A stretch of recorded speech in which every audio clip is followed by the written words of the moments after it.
Maraming salamat sa lahat ng sumusubaybay. Please subscribe and follow my YouTube and Facebook channel, Filipino Novel. Maraming salamat po. Kabanata 541.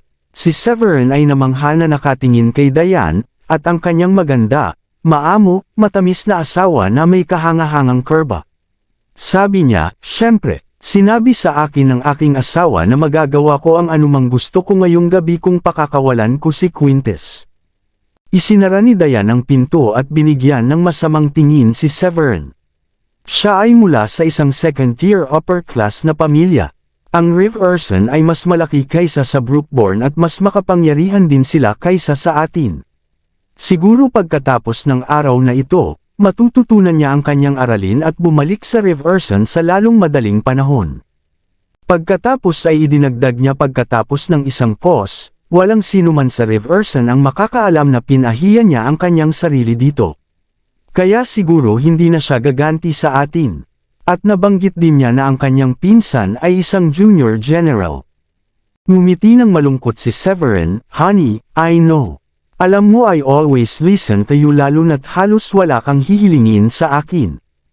Tumayo siya at pinulupot ang mga kamay sa baywang ni Diane. Ngunit hindi ko akalain na napaka-imposible ng taong iyon na tuparin ang kanyang pangako at mananatili sa ating landas sa hinaharap. "Bakit? Sinasabi mo bang gaganti na naman siya sa atin sa hinaharap?" Kumunat ang noo ni Diane at nagsimulang mag-alala. Napangiti si Severin. "Siyempre, kung galit siya noong umalis siya, sigurado akong lalayo siya sa atin. Pero mukhang kalmado siya nang umalis. Ito ay masyadong kakaiba. Dahil doon, sigurado akong hindi niya natutunan ang kanyang leksyon pagkatapos ng araw na ito." Naisip ito ni Diane at nakaramdam ng pag-aalala. Ngunit kung talagang pinutol mo ang kanyang mga bola, tiyak na gaganti siya. Sasabak din ang pamilya niya dito. Ngunit mayroong isang 50-50 na pagkakataon na gagawin nila ang bilang na pangako nila pagkatapos mo siyang pakawalan ngayon. Umaasa ako na natutunan nila ang kanilang aralin at itigil ang anumang masamang plano nila. Anyway, hindi mahalaga. Hindi mo kailangang mag-alala tungkol sa anumang bagay. Junior General, di ba? Marahil ay hindi niya sila tutulungan. Kahit na gawin niya, wala tayong dapat ikatakot. Tandaan na magdala ng hindi bababa sa 2 bodyguard kapag lumabas kayo, sabi ni Severin. Tumango si Diane. Napakalakas talaga ni Wendy at Lily. Ang mga taong iyon mula sa Cherrydom ay napakalakas din. Pero mabilis silang natapos ni na Wendy at Lily kaya hindi ko man lang nasilip kung paano nila ginawa iyon. Napabuntong hininga si Diane. Kailan kaya ako magiging makapangyarihan tulad nila? Ngumiti si Severin at marahang tinapik ang ilong ni Diane gamit ang daliri. Huwag kang mag-alala. Magiging makapangyarihan ka tulad nila sa hinaharap. Mayroon ka sa akin. Tutulungan kitang makamit ito. Oh, napaka-romantiko ni Severin. Naantig si Diane sa matatamis niyang salita. Hoy, alam mo ba kung gaano mo ako kahigpit na hinahawakan ngayon? Isang ngisi ang lumitaw sa mukha ni Severin. Oh, talaga, ito ay wala. Ipapakita ko sa iyo kung ano talaga ang ibig sabihin ng tight mamaya. Hoy, ano ang nararamdaman mo nitong mga nakaraang araw pagkatapos uminom ng reishi mushroom?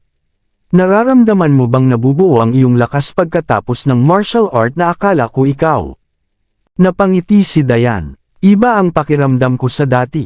Bagamat hindi ako matalinong magsanay, may kakaiba akong nararamdaman sa aking kapangyarihan. Nakakakita at nakakadinig din ako ng mas malinaw. Bakit hindi mo subukang bigyan ako ng suntok? Naisip ito ni Severin, humakbang ng 2 hakbang palayo, at tumayo ng tuwid. Bakit kailangan kitang suntukin? Kumunat ang noo ni Diane at mukhang naguguluhan. Hindi kita susuntukan. Napangiti si Severin. Gusto ko lang subukan ang lakas mo para malaman ko kung nasaang level ka na. Medyo nadagdagan yata ang lakas ko. Pero natatakot ako na baka masaktan ka. Ipinahayag ni Diane ang kanyang pag-aalala. Wala na bang ibang paraan para subukan? Ngumiti si Severin. Haha, ito ang pinakamadaling paraan upang subukan ito. Huwag kang mag-alala. Hindi mo ako sasaktan kahit na ginagamit mo ang lahat ng iyong lakas. Talaga, Kung gayon hindi ako magpipigil. Paatras ng isang hakbang, itinaas ni Dayan ang kanyang kamao at nagbiro. Ikanaway ni Severin ang kanyang kamay. Halika at suntukin mo ako. Severin, wala pa rin akong ganang gawin. Sa huli, hindi magawa ni Dayan. Kailangan mo, bilasan mo, udyok ni Severin. Huwag kang mag-alala, hindi mo ako sasaktan. Sige, ako na ang gagawa, sabi ni Dayan na nagngangalit ang mga ngipin. Inipon niya ang kanyang lakas ng loob, naikuyom ang kanyang kamao, at binato ang suntok sa tiyan ni Severin. Isang mahinang kalabog ang umalangaw-ngaw sa hangin. Makalipas ang isang segundo, paulit-ulit na ikanaway ni Dayan ang kanyang kamay pakaliwa at kanan. Sus! Ang tigas ng katawan mo. Ang sakit ng kamay ko. Masayang ngumiti si Severin. Ito ay mahusay. Ang reishi mushroom ay gumagana tulad ng isang kamangha-manghang. Malapit ka ng maging level 1 Grandmaster pagkatapos mong inumin ito ng ilang araw. Seryoso, napakaganda. Malapit na talaga akong maging level 1 Grandmaster. Sa sobrang tuwa ni Dayan, tumalon-talon siya sa mismong kinatatayuan niya. Para talaga, sigurado akong magiging Grandmaster kapag balik ko mula sa aking paglalakbay. I wonder kung anong level mo na maabot. Sana mabigyan mo ako ng malaking sorpresa. Napangiti si Severin nang makitang masaya ang asawa. Malapit na ang taglagas, kailan ka aalis? Nalungkot si Dayan nang malaman niyang malapit nang umalis si Severin. Lumapit si Severin kay Dayan at hinawakan ang kamay nito. Aalis na siguro ako bukas. Sorry, wala akong pagpilian. Partikular na hiniling sa akin ng matandang wako na pumunta doon. Sabi niya, magugulat daw ako. Paano ko palalampasan ang pagkakataong ito? Sige na. Ako na ang bahala sa parents mo at kay Celine. Tumango si Dayan. Na-touch naman si Severin kaya sumandal siya at hinalikan si Dayan. Maya-maya, nag-aapoy na ang katawan niya sa maalay na pagnanasa. Biglang pinili ni Dayan ang oras na iyon para itulak siya palayo. Bakit ka ba nagmamadali? Hindi pa ako naliligo. Namula ang mukha niya. I was thinking of shower together with you but who knows nandito ka na naghihintay sa akin. Naningkit ang mga mata ni Severin nang marinig iyon. Dayan, makakaligo naman ako ulit. Tumabi ka, pervert ka. Kinuha ni Dayan ang kanyang malinis na pantulog at binigyan ng mapang-akit na tingin si Severin. Sa kabila ng sinabi ni Dayan, masasabi ni Severin na hindi yun ang tunay na nararamdaman ni Dayan. Damang-dama niya mula sa mapang-akit nitong mga mata na niyayaya siya nitong samahan siya sa pagligo. Pumasok si Dayan sa banyo, at marahang isinara ang pinto, at nag-iwan ng puwang. Tumawa ng masama si Severin at pumasok sa loob ng banyo. Dayan, papunta na ako, tama ka, pervert ako. Aalis ako bukas ng umaga kaya gagamitin ko ang gabing ito at ipapakita sa iyo kung anong uri ako ng pervert. Isinara niya ang pinto ng banyo at mabilis na hinubad ang kanyang pijama. Ang halinghing at hingal ng hininga ay kumalat sa buong banyo kung saan pareho silang nagsaya sa isa't isa. Kinaumagahan, sobrang ningning at kumikinang ang mukha ni Dayan. Mamimiss kita habang wala ka at nandito lang ako naghihintay sa iyo. Pagkatapos mag-almusal, sabay na naglakad si Dayan kasama si Severin papunta sa kanyang sasakyan at ipinahayag kung gaano nila siya mamimiss habang wala siya. Ngumiti si Severin. Huwag kang mag-alala, susubukan kong bumalik sa lalong madaling panahon. Pagkatapos nito, sumakay siya sa kotse at umalis sa Brookborn. Hindi siya nag-aalala para kay Dayan at sa kanyang mga pamilya na kaligtasan. Pagkatapos ng lahat, mayroong 6 na magagandang bodyguard na nagpo-protekta sa kanila at bawat isa sa kanila ay mga Warrior King level bodyguards na isang junior general. Bagamat sila ay nasa entry level lamang ng mga mandirigmang hari, walang sinuman sa Brookborn ang maaaring maglagay ng daliri sa kanila. Kaya naman, hindi siya nag-alala. Ang mga Novex ay wala rin sa kanya. Ang tanging inaalala niya ay ang mga taong mula sa Slasher Gang na nakontak ni Cain. Siya ay may limitadong impormasyon tungkol sa Slasher Gang na nagmula sa Cherry Dome. Gayunpaman, medyo malayo ang Cherry Dome sa Brookborn. Kahit na patuloy na humingi ng tulong si Cain sa Slasher Gang, malabong magpadala sila ng napakaraming tao kapag hindi nila alam kung gaano kalakas sina Lily at Wendy. Sa makatuwid, hindi rin yun dapat maging isang malaking problema. Nang siya ay nasa hangganan ng Brookborn, inihinto niya ang kanyang sasakyan sa gilid at nagsimulang tumingin sa mapa. Mula sa mapa, masasabi niyang ang Dracodeus Island ay talagang napakalayo mula sa Brookborn. Ang huling lungsod na maaari niyang marating sa pamamagitan ng kotse ay isang lungsod na tinatawag na Lupol. Pagkatapos noon, kinailangan niyang tumawid sa isang bundok at pumasok sa isang kagubatan.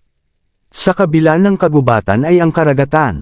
Ang Dracodeus Island ay matatagpuan sa gitna ng iba pang maliliit na isla sa bahaging iyon ng karagatan. Kailangan ko yata mag-drive papuntang Lupol. Iyon ang pinakamalapit na ruta. 4 na araw na lang ang natitira sa akin. I don't think I can make it kung dadaan ako ng ibang ruta. Gosh, ang Dracodeus Island ay matatagpuan sa isang ipinagbabawal na lugar. Ang matandang wako ay dapat ang sumulat ng pangalan ng mga islang ito sa mapa na ito. Matapos basahin ang mapa, nagpatuloy si Severin sa pagmamaneho. Sa katunayan, alam niyang nauubos na ang espiritual na enerhiya sa mundong ito. Gayunpaman, may ilang mga lugar na may malaking halaga ng espiritual na enerhiya. Kadalasan, ang mga lugar na iyon ay maraming makapangyarihang tao ang naninirahan doon. Gayunpaman, ang isang malalim na master ay itinuturing na isang makapangyarihang tao sa mundong ito. Sapagkat karaniwang walang mga tugma na magagamit para sa mandirigmang hari. Katulad ng 4 Great War Gods. Ang tanging dahilan kung bakit sila ang makapangyarihang mga war god ay mayroon sila na naabot ang pinakamataas na antas ng mandirigmang hari. Ang pinakamataas na antas ay Antas Siyam. Halos walang sinuman sa mundong ito ang makakatalo sa kanila. Malamang na si Severin lang ang nakalampas sa kanila. Matagal-tagal na rin mula noong nagkaroon siya na gumawa ng isang pambihirang tagumpay at pumasok sa isang antas na mas mataas kaysa sa isang mandirigmang hari. Isang antas kung saan maaari siyang lumipad sa himpapawid ng walang anumang tulong. Siyempre, ang uri ng mandirigma ay sapat na lumipad din sa kalangitan ngunit sa maikling distansya lamang. Upang maging mas tumpak, maaari silang mag-glide. Ang paglipad ay kumukuha ng maraming espiritual na enerhiya. Kaya, ang dami ng espiritual na enerhiya sa kanilang mga katawan ay hindi sapat para lumipad sila ng malayo. Dumating ang gabi. Dumating si Severin sa isang bayan na tinatawag na Junka. Dahil gabi na, nagpa siya si Severin na magpahinga sa bayan at ipagpatuloy ang pagmamaneho bukas ng umaga. Ito ang unang pagkakataong dumating si Severin sa Brookton. Hindi niya alam ang daan kaya naghanap siya ng lugar para iparada ang kanyang sasakyan. Pagkatapos noon ay umuungol na ang kanyang tiyan sa gutom. Nagpasya siyang maghanap ng restaurant na magpupuno ng kanyang tiyan bago mag-check-in sa isang hotel para makapagpahinga. Sus, ang dami ng espiritual na enerhiya sa bayang ito na mas mahusay kaysa sa Brookborn. Ito ay isang magandang lugar. Nagulat si Severin matapos niyang subukang madama ang espiritual na enerhiya sa hangin habang naglalakad sa kalye sa gabi. Ang Brookton ay halos may kaparehong pangalan sa Brookborn. Gayunpaman, napakalaki ng pagkakaiba. Ang maliit na bayan na ito ay aktwal na 7 o 8 beses na mas maliit kaysa sa Brookborn at ang hangin ay napuno ng isang buong katawan ng espiritual na enerhiya. Itinuring ni Severin na malaki ang posibilidad na ang isang tao sa bayang ito ay maaaring umabot sa antas ng Warrior King. Siyempre, si Severin ay assumption lang yun. Ito ang unang pagkakataon niya rito at ang tanging magagawa niya ay mag-assume batay sa antas ng espiritual na enerhiya sa hangin. Noon lang, nakita ni Severin ang isang magandang babae na naka-miniskirt na lumabas pagkatapos parada ang kanyang Porsche sa tabi ng kalsada.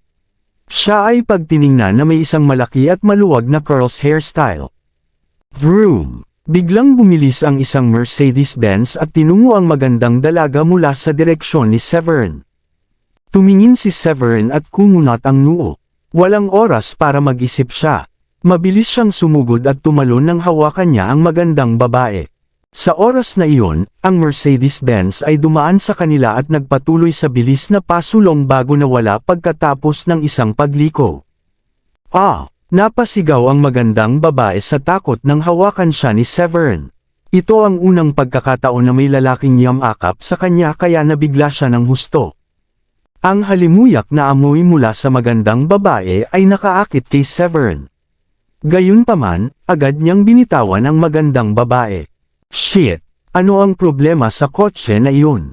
Nagkakarera ba ang driver? Anak ng tinapa, nakainom ba siya at nagmaneho? Saway ng magandang babae matapos niyang maisip ang nangyari. Mukha siyang lampas 20, kumunot ang noo ni Severin at sinabing sinadya ito ng driver. Binilisan niya nang nandoon siya at halatang papunta siya sa iyo. Ito ay isang tangkang pagpatay. Hindi pwede. Napabuntong hininga ang magandang babae. Isang panginginig ang bumalot sa kanyang gulugod. Kabanata 545. Hoy, guwapo, ano pangalan mo? Salamat sa pagligtas sa akin. Ang tagal bago mag-react ang magandang babae. Ninitian niya si Severin na nagpapakita ng 2 dimples sa pisngi at napakaganda. Ngumiti si Severin. Ako si Severin Foylet. At ikaw? Humajik-hik ang magandang babae. Ako si Winnie at ang apelyido ko ay Foylet din. Nagpatuloy siya. How coincident is it we have the same last name and you just saved my life just now. Kasunod ang pagkunot ng noo niya, Severin, niligtas mo lang ang buhay ko. Paano kita masusuklian? Ngumiti si Severin. Hindi mo kailangang magpasalamat sa akin. Nagkataon lang na nandoon ako para iligtas ka. It's nothing talaga. Sinimulan ni Winnie na tingnan si Severin ngayon. Dapat ay isa kang elite fighter. Napakabata mo ngunit mayroon kang hindi kapani-pani walang bilis. I am guessing I'm dead by now kung nahuli ka para iligtas ako. Ang kapitan lang ng bodyguard sa pamilya ko ang may ganoong bilis. Yung iba hindi kasing bilis mo. Napatingin si Severin kay Winnie. Ang kanyang outfit at ang Porsche ay parehong nagpakita na si Winnie ay dapat mayaman. At least, siya ay ipinanganak sa isang mayamang pamilya. Gayunpaman, curious si Severin kung bakit walang kasamang bodyguard si Winnie sa kanyang paglabas. Ito ay tiyak na isang matapang na desisyon. Dahil nabanggit mo na kasing bilis ko ang kapitan ng bodyguard mo, bakit hindi kanya pinrotektahan? Nakasimangot na tanong ni Severin. Napangiti ng nakakahiya si Winnie. Akala ko wala akong naging kaaway sa sinuman. Besides, it's very late now. Niyaya ako ng best friend ko na kumain sa restaurant na iyon at babalik na ako pagkatapos kong kumain kaya hindi ko kasama ang bodyguard ko. Sumimangot siya at nagpatuloy, "Jeez, this is so annoying. Sino ba ang napupuot sa akin kaya gusto niya akong patayin sa isang aksidente sa sasakyan?" Dahil wala namang balak si Severin na magtagal dito, wala siyang balak makisali. Ngumiti siya, "Kailangan mong mag-ingat sa hinaharap.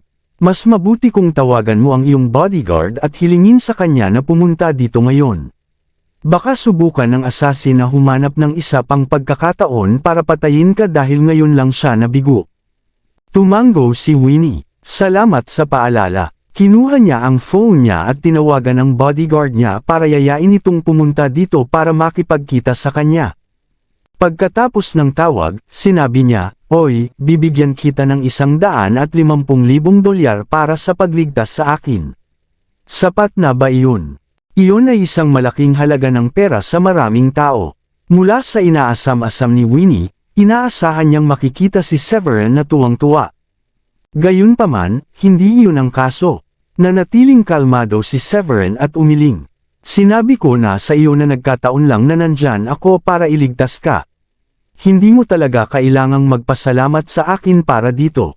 Ano, iyon ay hindi katanggap-tanggap. Iniligtas mo ang aking buhay. Tiyak na dapat kong suklian ang iyong kabutihan. Otherwise, I'm going to feel bad about it," sabi ni Winnie na nakakunot ang noo. Walang magawa si Severin. In the end, he suggested, "I was going to get my dinner. Bakit hindi mo na lang ako bilhan ng makakain?" Damn it! Isang boses ng babae ang nagmula sa kabilang dulo ng telepono at sa wakas ay sinabi niya, "Fine. Dahil iyon ang kaso, makakahanap na lang tayo ng isa pang pagkakataon sa hinaharap. Maaari ka nang umuwi. Magiging mahirap ngayon na natakot natin sila. Naiintindihan ko, miss. Binaba ng tao ang tawag at nagmaneho. Bahagyang ngumiti si Winnie at sinabi kay Severin, anong linya ng trabaho mo, guwapo? O ikaw ba ay anak ng isang mayamang pamilya? Bahagyang ngumiti si Severin. Ako, isa akong walang trabaho na manlalakbay. Nagbibiro ka siguro. Ang mga damit na suot mo ay hindi mukhang mura.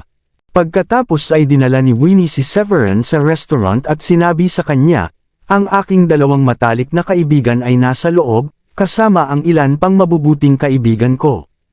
Inimbitahan nila akong lumabas para kumain. Ipapakilala kita sa kanila saglit. Ngumiti ng pilit si Severin.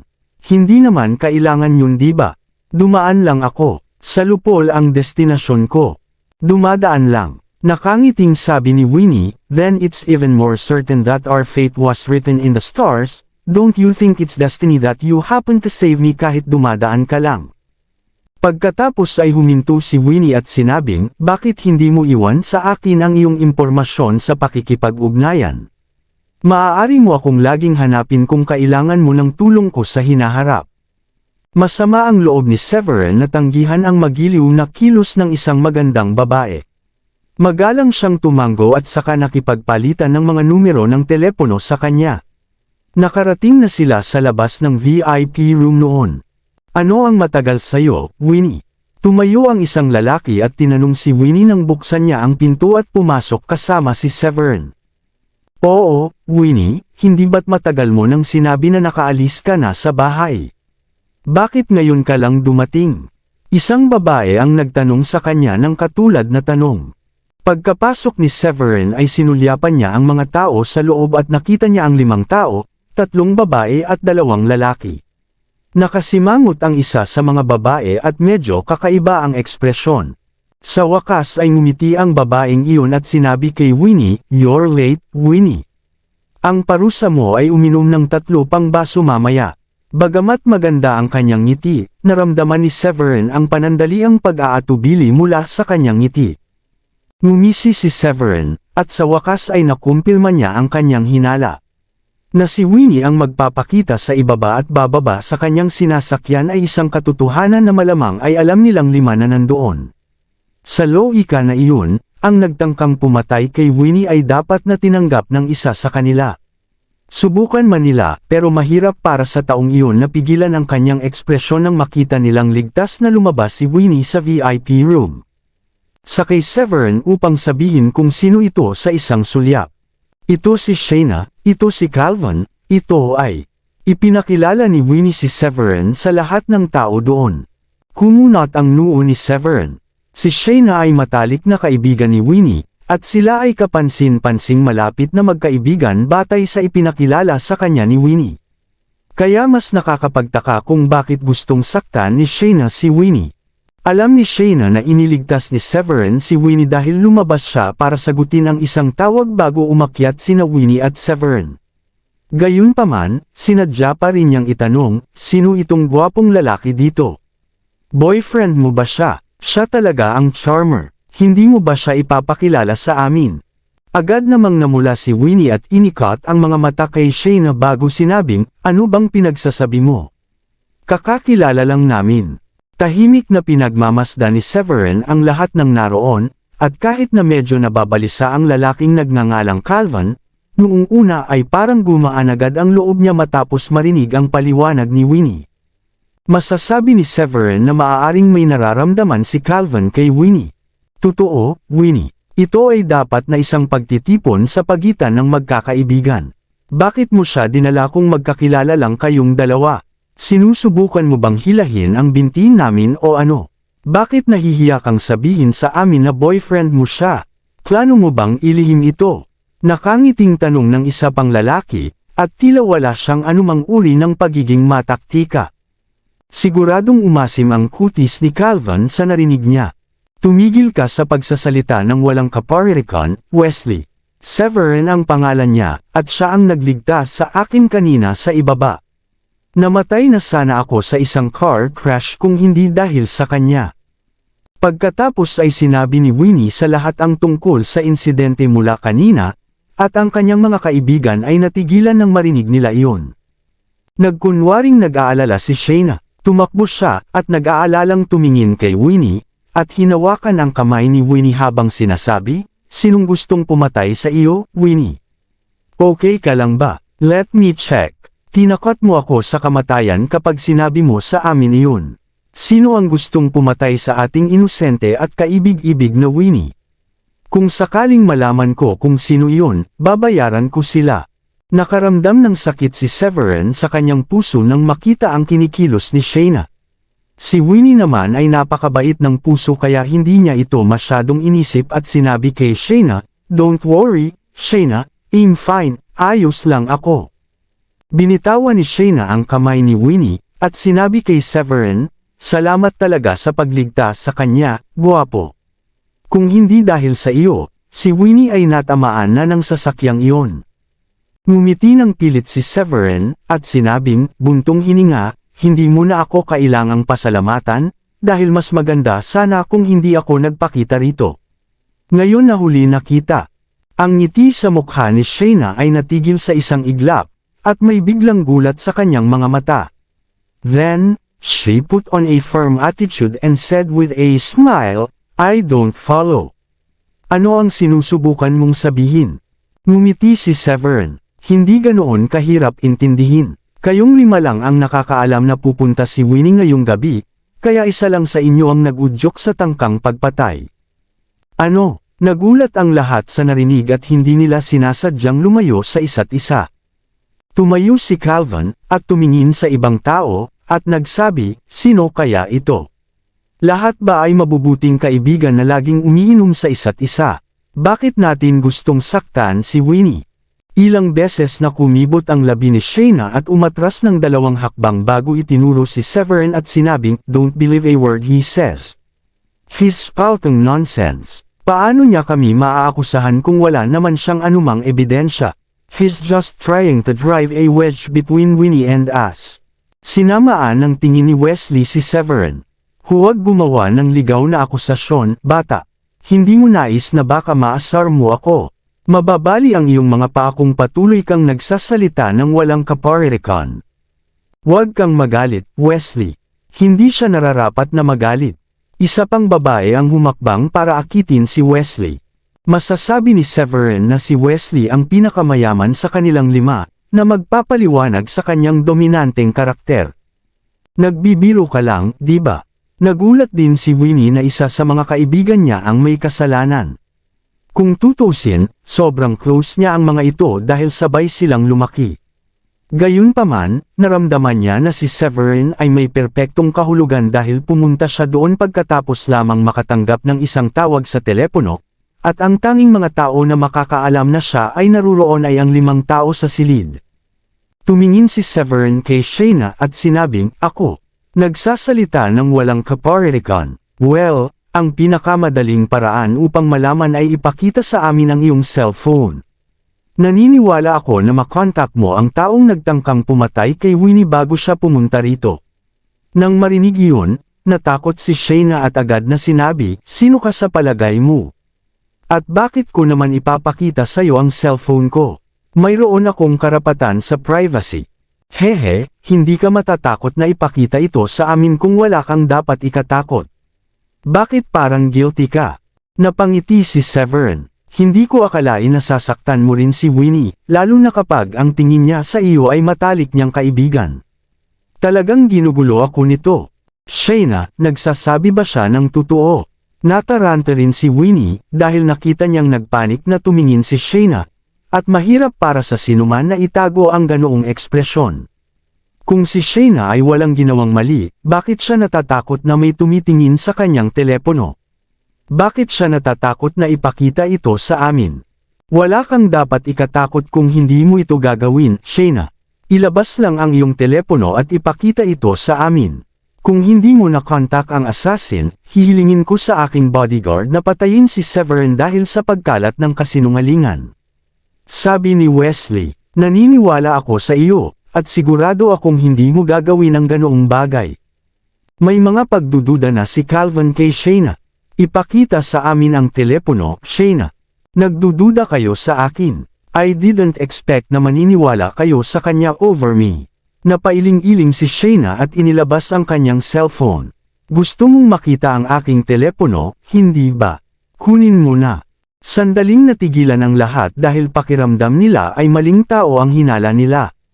Kung tutusin, hindi maglalakas loob na ilabas ni Shayna ang kanyang telepono kung ginawa niya ito. Gayunpaman, pagkatapos magsalita ni Shayna, inihagis niya ang cellphone sa lupa at sinabing, kunin niyo na. Kunin niyo at tingnan niyo. Hindi ako makapaniwalang lahat kayo ay nagdududa sa akin. Kumunat ang noo ni Severin dahil sa pagiging tuso niya. Nagkunwaring galit si Shayna at umaktong parang babasagin ang phone niya sa frustration. Kung nangyari iyon, mahirap maghanap ng ebidensya. Sa kasamaang palad para sa kanya, wala siyang kaharap kundi ang makapangyarihang si Severin. Sa matalas na mga mata at maliksi na mga kamay, mabilis siyang lumabas sa isang kisap mata at tumingkayad upang kunin ang cellphone sa isang fraction lang ng isang segundo bago ito bumagsak sa lupa. Sa palagay mo ba madaling sirain ang ebidensya? Well, isipin muli, tumayo si Severin habang hawak ang telepono at malamig na ngumiti bago iabot kay Winnie. Kasama kita. Natigilan si Shayna nang makita niyang nasa kamay niya ang telepono. Hindi naging posible para sa sinuman na mag-react sa ganoong kaikling panahon, ngunit nakuha ni Severin sa lahat ng posibilidad na makuha ang telepono. Sa sandaling iyon, naramdaman ni Shayna na parang umiinit ang buong ulo niya. Kung hindi dahil sa biglaang pagsulpot ni Severin, si Winnie ay patay na, at siya ay nasa itaas na kamay. Nagmamadali siyang sumulong para subukang tanggalin ang telepono sa pagkakahawak ni Severin, ngunit hindi niya ito gustong bigyan siya ng isa pang pagkakataon. Sa bahagyang pagtulak, bumagsak si Shayna sa lupa. Natigilan si Winnie nang tingnan niya ang call records sa telepono. Hindi niya pinangarap na ang huling na contact ni Shayna ay isang contact na pinangalan ng assassin. Pagkatapos, natingnan niya ang mga talaan ng chat sa mga app ng pagmemensahe ni Shayna. Nakita niya ang isang pag-uusap na tinatalakay ang iba't ibang mga plano upang patayin siya, at nagkaroon pa nga ng $75,000 na bank transfer na ginawa sa kabilang partido. Namula ang mata niya tapos inabot niya ang phone kay Wesley at sa iba pa. Tumingin siya kay Shayna at nagtanong, ayokong maniwala na ikaw iyon. Bakit mo ginawa ito? Before she knew it, tumulo na ang luha niya. Tinatrato kita na parang kapatid. Bakit kailangan mong gawin ito sa akin? Isa kang bitch, Shayna. Bakit ka gumawa ng ganito? Matapos basahin ang chat records, nagngangalit ang lahat sa galit dahil hindi nila akalain na si Shayna ay ganoong klaseng tao. Napahakbang pa si Calvin at umakyat para sampalan si Shayna. Sampal, sinampal mo ako. Alam ko na. Alam kong wala lang ako sayo. Si Winnie lang ang mahal mo, at hindi mo ako pinapansin kahit napakabait ko sayo. Parang wala talaga ako. Wala ako sa paningin mo. Tinakpan ni Shayna ang mukha niya at napaluha. Kinagat ni Calvin ang kanyang mga ngipin at hindi nakaimik. Nababaliw ka na ba, Shayna? Gusto mo ba akong patayin dahil lang sa gusto ako ni Calvin? Nakakabaliw ka. Hindi ako in love kay Calvin. Tumango si Winnie. Maaaring hindi mo siya mahal, ngunit ikaw ang dahilan kung bakit hindi niya ako mahal. Kung wala ka na, wala siyang choice kundi mahalin ako. Hahaha, tama, parang baliw na tumawa si Shayna. Anak ka ng tinapa, hindi na nakatiis si Wesley at humakbang siya para sipain siya. Bam! Papatayin mo ako, kung gayon. Gawin mo, I dare you. Alam ni Shayna na nalantad na siya, kaya nagpasya siyang tumigil sa pagpapanggap at tumawa ng mayabang. Sa tingin mo natatakot akong gawin iyon? Galit na nagngangalit si Wesley. Maaaring hindi third-tier na pamilya ang pamilya ko, pero ang small-time business na sikat na tulad ng sa iyo ay huwag akong takutin. Tatawagin ko ang mga bodyguard ko ngayon, at ipapatay kita sa kanila bago itapon ang katawan mo sa ilog para ipakain sa mga isda. Ang dalawa pang babae ay hindi nag-abalang kumbansihin siya dahil sa sobrang takot nila. Napakaganda ng relasyon ni Shayna at Winnie, ngunit naging malupit si Shayna para gumawa ng pukana upang patayin si Winnie. Walang sinasabi kung sasalungat si Shayna sa kanila sa hinaharap. Kung tutusin, talagang nakakakilabot ang mga ganoong tao, lalo na nang maalala nila ang nag-aalalang harapan ni Shayna noong nalaman nilang muntik ng mabandol ng kotse si Winnie. Kabanata 550, napabuntong hininga na lamang si Calvin. Ang matagal na niyang nararamdaman para kay Winnie ay isang bukas na lihim, at pakiramdam niya ay walang dahilan para hikayatin niya si Wesley laban dito dahil halos patayin na ni Shayna ang mahal niya sa buhay. Gayunpaman, magiliw na hinikayat ni Winnie si Wesley. Baka hayaan mo na lang itong dumausdas, Wesley. Pwede na nating itigil ang pakikipagkaibigan sa kanya simula ngayon. Si Wesley, gayunpaman, sinabi, alam ko na ikaw ay kanyang mabuting kaibigan, ngunit kailangan mong maging matigas dito. Nakatakda na ang kanyang isip na patayin ka, at kung ginawa niya ito ngayon, gagawin niya rin ito sa iyo muli sa hinaharap. Kahit na gustong magprotesta ni Winnie, tumayo si Shayna at binyantaan si Wesley. Sigurado ka bang gusto mong ituloy ito, Wesley? Kung gaano siya kalamig. Hahaha, paumanhin, ngunit kamakailan lamang ay nakilala ko ang isang ninong na talagang maganda ang pakikitungo sa akin. Hell come for you kung papatayin mo ako.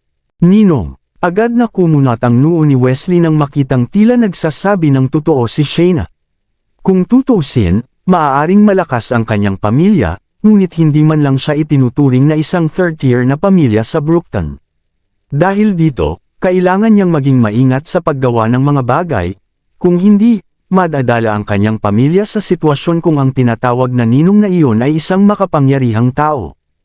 Parang hindi namin siya narinig dati. Kailan ka nagkaroon ng ninong? Nakasimangot ang isa sa mga babae. Hehe, ilang araw ko lang siya nakilala. Humalaklak si Shayna, saka muling binyantaan si Winnie.